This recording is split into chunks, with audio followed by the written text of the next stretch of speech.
and welcome to another edition of For the Record. I'm Sean Murphy. My guest today is Nancy Rossi. She's the managing executive at the Gemma Moran United Way Labor Food Center. And Nancy was on the radio with me recently, and now she is on the TV side. So we thank you for having us at your place today. Our pleasure.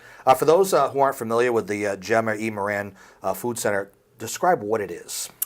We are a partner distribution organization of Connecticut Food Bank, and they are under the auspices of Feeding America. Some of your listeners might remember America's Second Harvest. Feeding America is their new name over the last 7 or 8 years.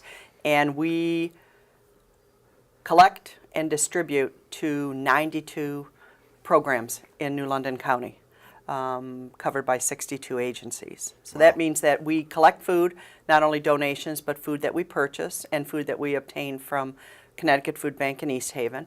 And we have representatives from the agencies come here and shop 4 days a week and take that food to their feeding sites, food pantries, food lockers, a closet in a church, or some of the really big feeding sites like the New London Community Meal Center and the St. Vincent de Paul Soup Kitchen in Norwich. So it's a big distribution center. It's a big distribution center. We don't really have individuals come in, but we do have organizations who in turn distribute it. Individuals can come in, but they're the ones doing the donated in some Absolutely. capacity, whether it's financial, whether it's food, whether it's coats, or maybe even donating their time, volunteering. Absolutely. Correct? We were fortunate enough to bring on a great young woman who is our volunteer coordinator, Moran LeBlanc, and she has been able to really get some real organization among a lot of people who really want to donate time.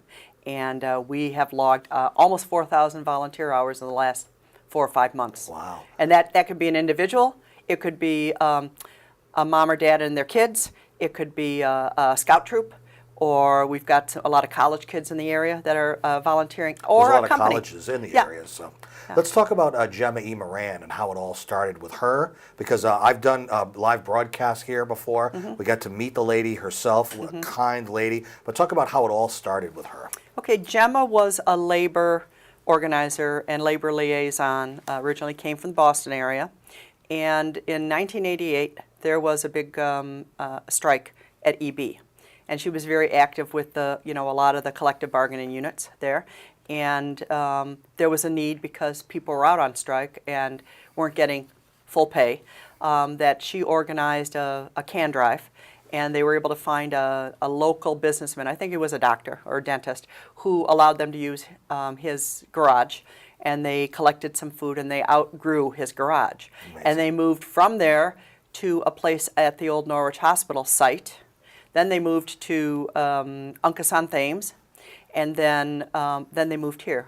I think I have that in the right order. So it got to a point where they needed their own building, not only just a building, but what it is a distribution center. Absolutely. So they needed not only the space, but they needed the equipment, they needed refrigeration, they needed those things that really takes it from just a pantry to the next level, which is we really are of perishables, right? Perishables, yeah. Right. So we have two walk-in freezers and a huge walk-in refrigerator. So we not only can get a lot of shelf-stable stuff, canned goods. Most people think of food drives, they think of canned goods. Right, because they always ask for non-perishable food items because they'll last. Right? They'll last, right. And also because a lot of people who are going to drop something off, you don't know how long that chicken is going to sit there, so you'd rather bring something, dry pasta, macaroni and cheese, things like that. And it's also great for a lot of our pantries who don't have the ability to refrigerate or freeze food. So some of the smaller organizations or smaller programs and organizations take the shelf-stable stuff. And there are some things that are always needed: mac and cheese, peanut butter, tuna, soups. Those are things that any family can stretch a little bit, and it makes a real difference. Yeah, and it lasts, right? It does last, right. It's amazing how one woman, the generosity of one woman who decided that one day she wanted to collect food and turn it into, and it started in a garage, and turn it into what it is today, which is amazing. Which is amazing, and one of the things I talk with Gemma very often, and she will always say there were so many people who didn't want to recognize that hunger was an issue, even in our area. You would think it would be like the bigger cities that Right. people would be more Right. concerned because of the populations. Absolutely, but people are hungry everywhere, and there are a lot of preconceived notions about hunger and about people who utilize a food bank. There's the thought that people aren't working, that they're on public assistance, that they're not making the effort to find a job.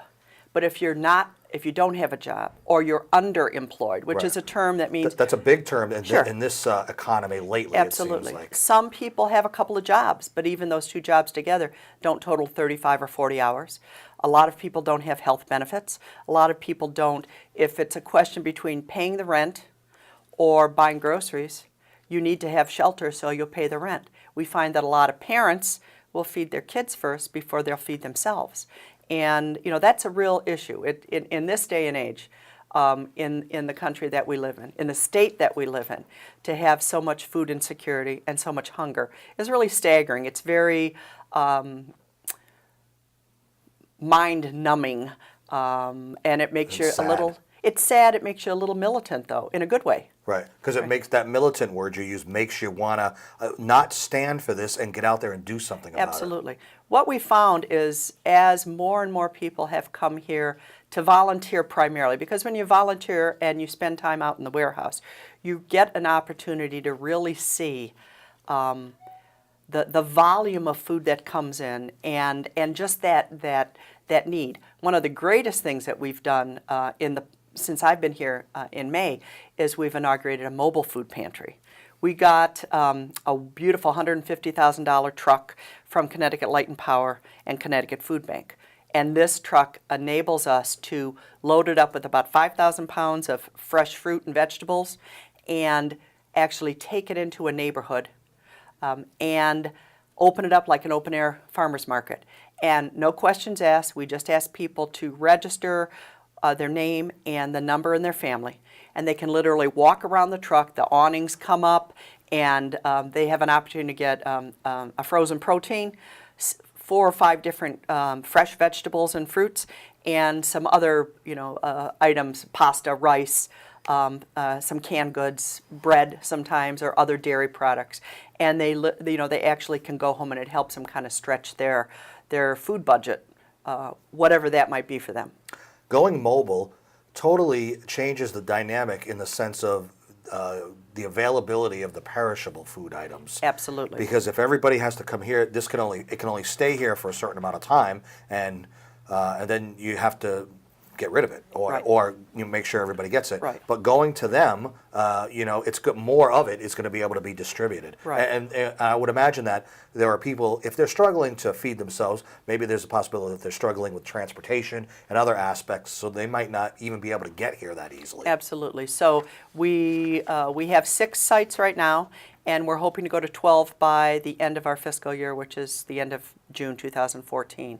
It has been a wonderful opportunity to extend ourselves into the community. It also is a great opportunity for volunteers to come and actually have hands-on contact with very, very appreciative individuals who obviously have a need and really, really appreciate the fact that they can get some items that would be beyond their budget in the stores, or even have access in the stores. Do you think going mobile was the obvious next step? You had a distribution center.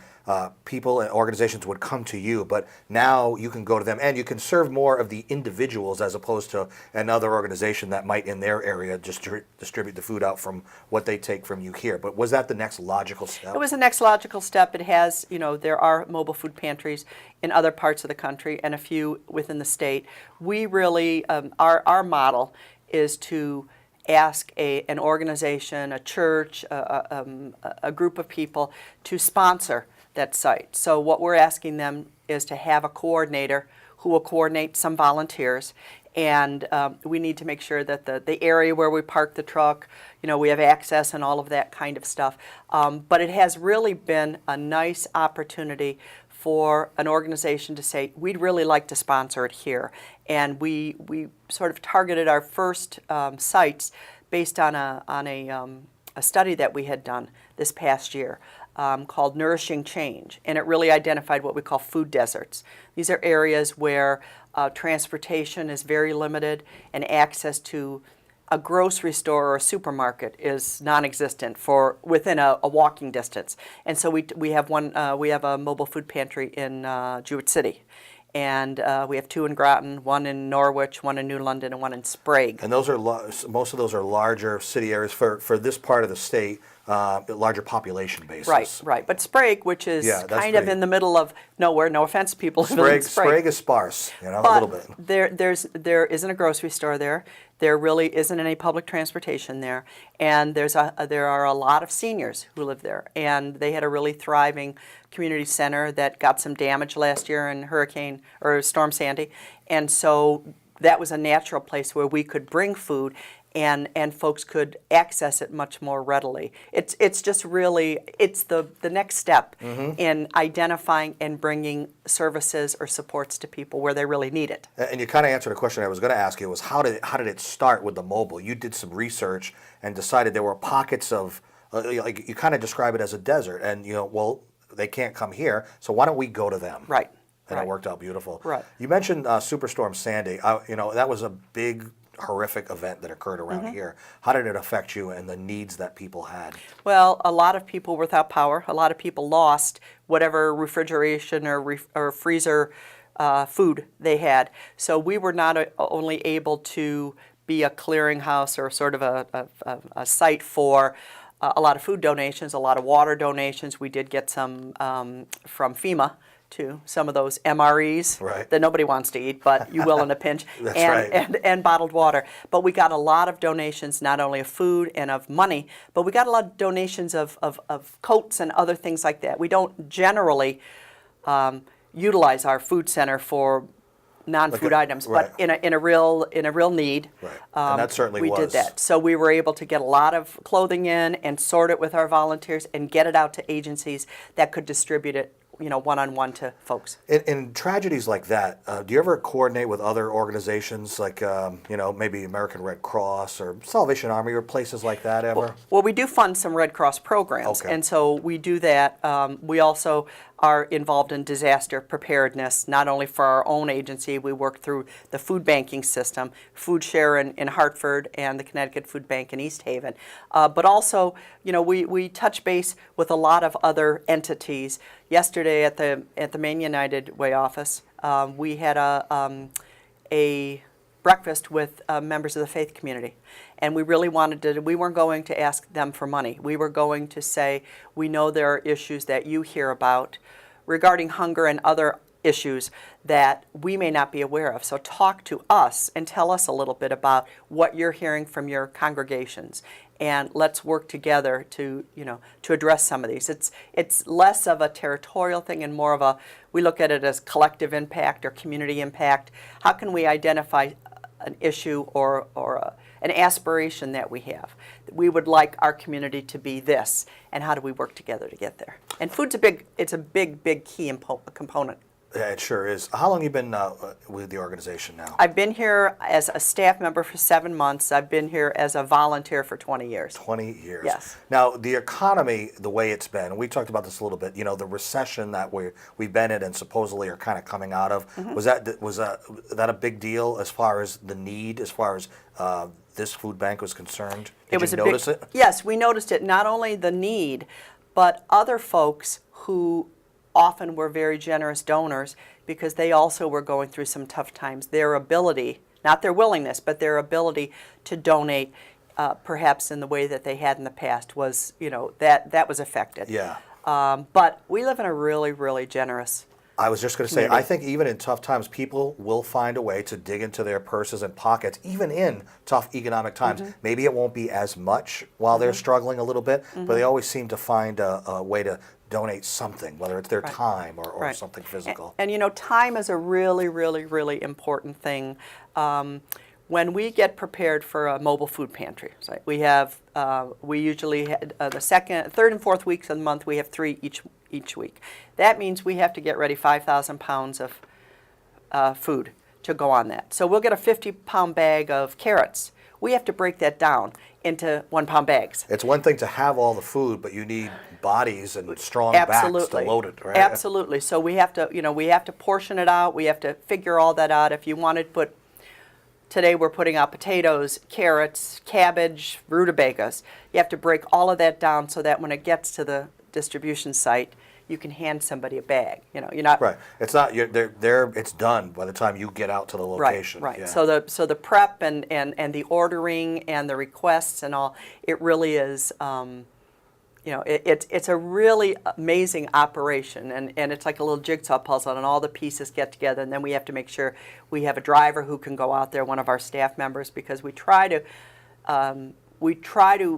set the date and the time to meet the needs in that area. And a lot of times we go later in the day because people don't have the luxury of taking time off work to go and get food. Yeah. So we try to meet the need on the terms that people ask. And also, you would want to get the word out as early as possible. Hey, we're going to be here on this date, so plan for it, because you don't want people to miss out if possible. Absolutely. So we get a lot of circulars and flyers out. We give that information. We have it on our website, www.uwsect.org. So all the locations are there. You can go there right now. You can go there right now and look Mobile Food Pantry. It'll tell you all about it. It'll tell you where the sites are. Anybody is welcome to come to any site. If you have the ability and have transportation, you live in Norwich, but you can get to a Groton site. That no one is turned away. And we really have a nice cross-section of things that the average individual who has a real need for extra food wouldn't be able to procure themselves. Yeah. What else is on the website, by the way, besides that? Because I'm sure it's a place of a lot of information can be found, other events, things. You're looking for volunteers and donations and stuff. Absolutely. The website covers all kinds of things that are I call the mothership organization, United Way does. But there is a food center link, and you can go and find out about local food drives that are going on and other events. We have a lot of very generous small organizations in our community who sponsor food drives or collect a can, or they'll do some kind of an incentive. One of the local restaurants did 10% off, and all the proceeds would go to our food center here.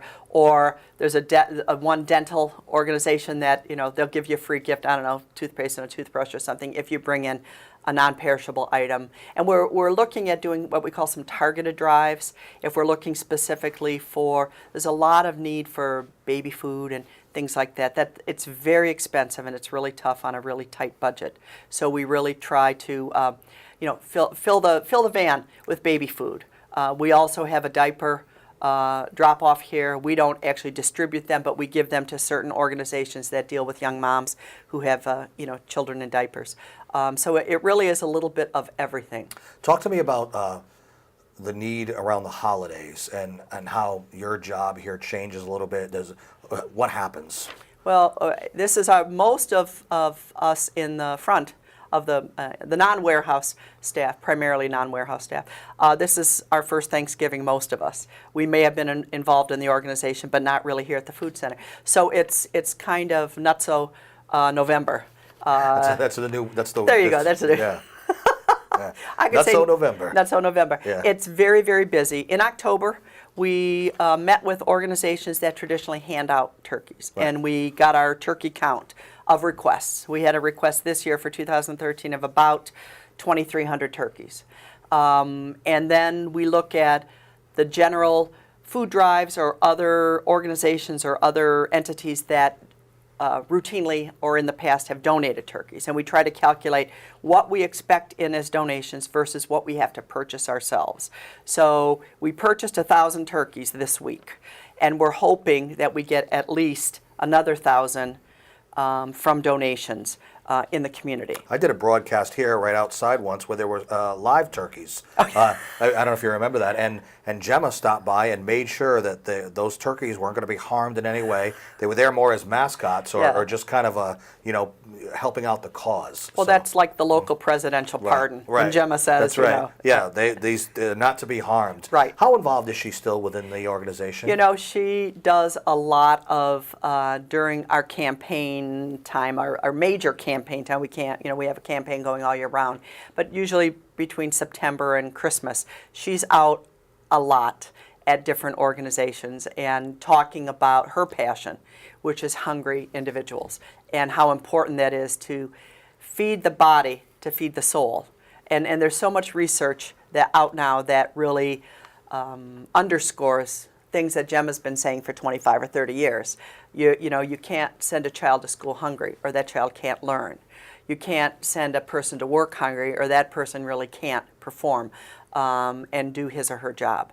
So she's a zealot and a front runner for all of that, but and a real visionary. Right. So November is very busy because we're not only are there a lot of food drives that are being run, and then we either arrange to go and get food or food is dropped off. But we're getting ready because we provide, distribute not only turkeys but cranberry sauce and stuffing, and some vegetables, fresh vegetables. So we have to get all of that ready because the Saturday before Thanksgiving will be the real test of everybody, because we'll be giving out not only those 2,000 turkeys, but also all the fixings that go with it, and it's a very organized way of getting that all done, so it's efficient. People who are coming to shop for their agency don't have to wait a long period of time, so we have a lot of volunteers lined up, and all our staff will be here, and family staff members They're dragging, will be here too. Oh, heck cousins yes. and brothers and daughters. You got that. This sounds like a well-oiled machine. I would imagine over the years you've learned what falls through the cracks and what doesn't, tweaking little bugs, and it really is a well-oiled machine now, isn't it? Yes, my vision for the future is to really focus on the fact that people are hungry all year round. Why does hunger exist still, especially with the amount of food that can be available in this country? That's a really complex question, and I think there are a lot of different answers. But the cost of everything has gone up. And as much as we want to really stress not only feeding people, but nutritious food, good food, that costs more if you're looking either at organic or locally grown. If you're a farmer in Connecticut, it's expensive to farm in Connecticut, so your produce is going to be more expensive. But we like to support local farmers. We do have some generous folks in the area who will give us part of their farm, their surplus from their farms, and it's beautiful, beautiful produce that sits back there, and it doesn't last very long. No, you got to get it out. So is the Christmas time stuff kind of similar to the Thanksgiving time stuff? Yeah, it's Thanksgiving is the real turkey push. Most organizations will give out something for, a turkey basket for Thanksgiving. Some do at Christmas, not as many. But I really want, and the staff and I really want to focus on the winter months, when that warehouse that is brimming right now is really going to be pretty sparse. Okay, I was going to ask like that when the downtime is. Right. Yeah. So that time and the summertime, because our concern then is children who might qualify for free or low-cost lunch aren't in school. Yeah. And so where are those kids eating? And how are they managing during the summer? And this time I call the dead of winter, right after January, February, March.